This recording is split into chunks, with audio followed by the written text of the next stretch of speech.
सभी को नमस्कार। मैं निधि विश्वकर्मा। कैसे हैं आप सभी लोग? मैं ईश्वर से यही प्रार्थना करती हूँ कि आप सभी लोग हमेशा खुश रहें, स्वस्थ रहें और मस्त रहें। मैं बहुत दिनों से एक विषय पर आप सभी से बात करना चाहती थी। पिछले कई दिनों से लगातार कुछ ऐसी घटनाएं मेरे सामने आ रही हैं, हम सभी के सामने आ रही हैं कि जिससे मन एकदम विचलित हो जाता है, और वो है आत्महत्या की घटनाएं। हर रोज़ कोई ना कोई अपनी जान दे रहा है, आत्महत्या कर रहा है। क्या हो गया हमारे समाज में? क्यों हम लोग आत्महत्या की तरफ भाग रहे हैं? क्यों हम लोग इतने डिप्रेशन में हैं? आज के इस समय में जो सबसे बड़ी एक समस्या उभर कर आई है वो है डिप्रेशन। कोरोना से एक बहुत लंबी लड़ाई लड़के हम सभी लोग आए हैं, और हम जितने भी लोग कोरोना से बच गए हैं, हम वो योद्धा हैं जो युद्ध में जीत कर आए हैं। और जब हम इतने लंबे युद्ध को जीतने के बाद खुद से हार जाते हैं, यहाँ तक कि हम मरना चाहते हैं, ये कितना ठीक है? हम ऑलरेडी जीत कर आए हैं। हम एक ऐसी महामारी से जीत कर आए हैं, अपने परिवार को बचा के लाए हैं, अपने घर को बचा के लाए हैं, और आज जब हम जीत चुके हैं तब हम मरना चाहते हैं। मैं मानती हूँ कि कोरोना ने हम सभी का बहुत नुकसान किया है।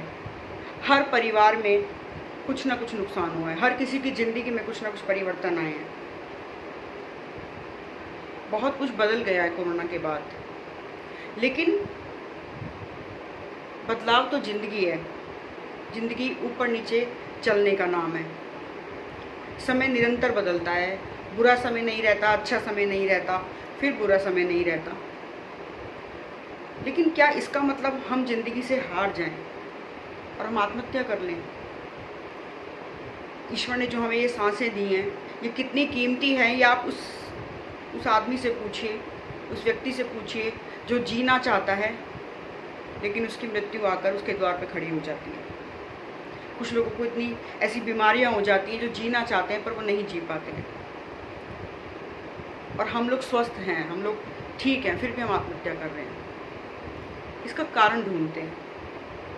कुछ लोगों को आर्थिक रूप से बहुत ज़्यादा नुकसान हुआ है, कुछ लोगों को मानसिक रूप से नुकसान हुआ है, कुछ के परिवार में कुछ लोग चले गए हैं, किसी का कैरियर बर्बाद हो गया है, किसी की पढ़ाई डिस्टर्ब हो गई है। लेकिन क्या ये सब कुछ ऐसा है जो वापस नहीं आ सकता? क्या कभी भी जीवन में ऐसा होता है कि हम एक नई शुरुआत नहीं कर सकते? जब भी हमें लगता है कि अब जीवन में बिल्कुल अंधेरा है और आगे का रास्ता दिखाई नहीं दे रहा, तो एक पल के लिए अपनी आंखें बंद कीजिए और महसूस कीजिए उस ऊर्जा को जो आपके आगे आगे चल रही है, आपको रास्ता दिखाने के लिए। सिर्फ आपको महसूस करना है। इन सब चीज़ों के पीछे एक वजह और भी है। आप ये देखिए कि आत्महत्या कौन कर रहे हैं? जवान लोग, युवा वर्ग, किशोरावस्था में जो लोग हैं। क्यों? हम लोगों के अंदर पेशेंस बहुत कम हो गई है। हम लोग एक कंफर्टेबल जोन में जीना चाहते हैं, हमें उसकी आदत पड़ गई है। क्यों बुजुर्ग लोग आत्महत्या नहीं करते? क्योंकि वो जीवन को जी के आए हुए लोग हैं, उनके अंदर बहुत बर्दाश्त होती है, बहुत सब्र होता है, बहुत संतोष होता है कि जो है, जितना है, जैसा है, बहुत अच्छा है। लेकिन हम लोग अपने कंफर्टेबल जोन से बाहर ही नहीं आना चाहते हैं, और जहाँ हमारी लाइफ हल्की सी भी इधर उधर डिस्टर्ब होती है और हम सीधे आत्महत्या की ओर भाग जाते हैं। नहीं, हमारे आसपास बहुत सारे लोग ऐसे हैं जो आज की डेट में डिप्रेशन से जूझ रहे हैं। क्या आप जानते हैं आज की डेट में 80 से 90% लोग डिप्रेशन में हैं? लेकिन इसका सोल्यूशन क्या है? हम इसके सोल्यूशन की तरफ चलते हैं। अगर हमारे परिवार में कोई डिप्रेशन में है, हम डिप्रेशन में हैं, हमारे पड़ोस में कोई डिप्रेशन में है, तो हमें खुद को, अपने परिवार को और उन सभी को बाहर निकालना है। जैसे हम कोरोना में एक दूसरे के साथ ऐसे खड़े हो गए थे, ऐसे ही हमें इस समय में भी एक दूसरे के साथ ऐसे खड़े होना है। जो भी कमज़ोर है उनका हाथ पकड़ना है, उन्हें आगे ले जाना है जीवन में। जब हमारे जीवन का एक बार ये फेज़ निकल जाएगा तो हम सभी लोग नॉर्मल हो जाएंगे। आज हम सभी लोग लड़ रहे हैं ज़िंदगी से, इस उथल पुथल से। तो क्या करें?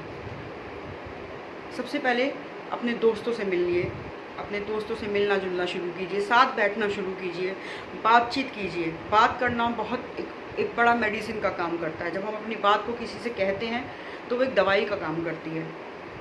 हमारा मन हल्का होता है।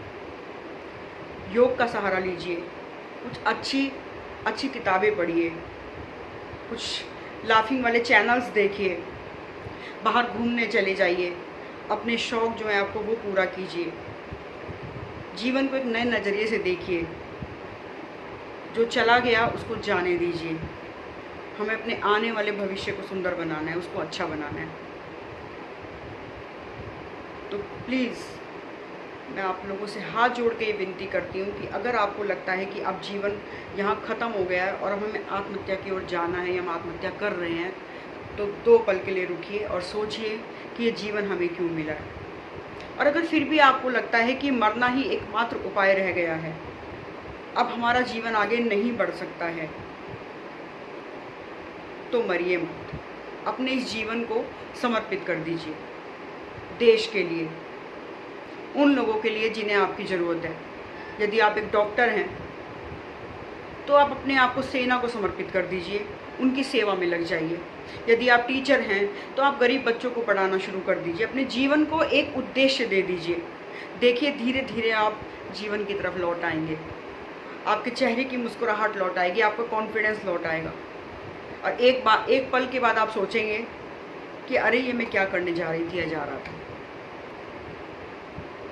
तो हमें इस दौर में जो हम सभी लोग डिप्रेशन से जूझ रहे हैं या अपनी परेशानियों से जूझ रहे हैं, हमें खुद को तो संभालना ही है, साथ ही साथ हमें आसपास के लोगों को, समाज को, अपने मित्रों को, अपने परिवारजनों को, सबको संभालना है।